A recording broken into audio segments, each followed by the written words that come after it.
Bog svima! Pozdrav, dobrodošli u još jedan video Kuhaj peci svima reci by Delimano i Hungry Mile.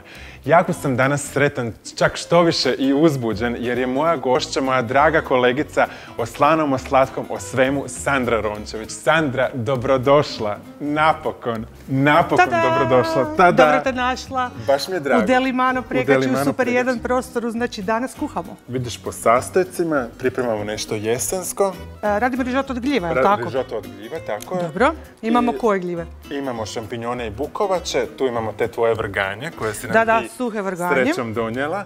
I napravit ćemo jedan temeljac.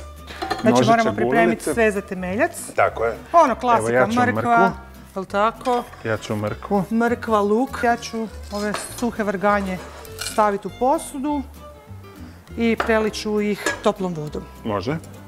Mrkvu ubaciti. Sve.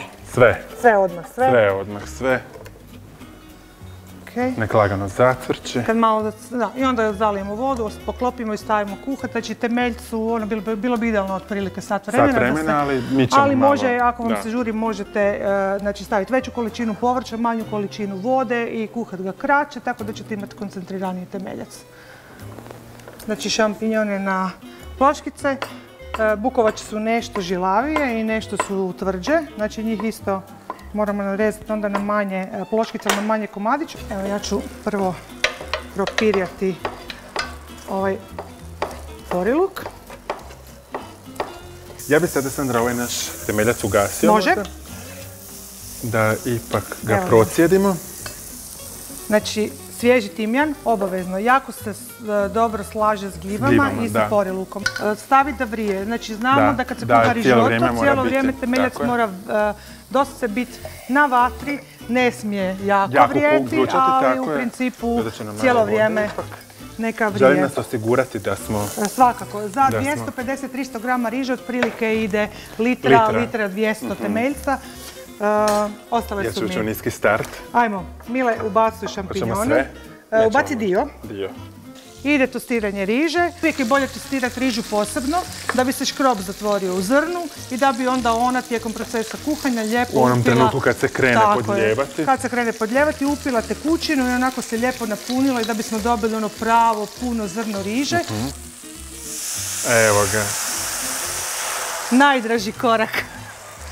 Znači kad ti ovdje iskuha alkohol, prebacit ćemo ga ovdje jer nam je veća posuda. Sve nam ubaci. Ok, super. Prva, ubaci. Isto, mora zašumit. Dodaj još jednu. Super. Evo ga, odlično. Otprilike 1 do 2 se dodaje, stalno se grije. Od ovog trenutka, kad smo dodali prvu šefarku našeg temeljca, 15 do 18 minuta, ovisi o tipu riže. I sad ćemo ugasiti vatru. Ok, ostavimo ga još na vatri. I dodaj maslac, posvuda pobacaj. I samo energično izmiješati. Ajde, mrvicu peršina, ubaci. Ma bravo. Verdure. Mila, jesmo gotovi? Evo, sada ćemo ovo ostaviti 5 minuta da rižoto naš se prožme, odstoji.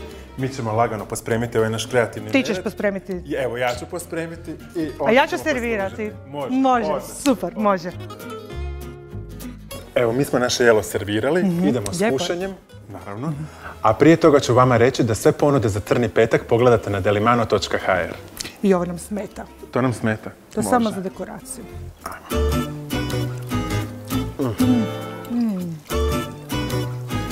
Jao. Ovo smo jako dobro.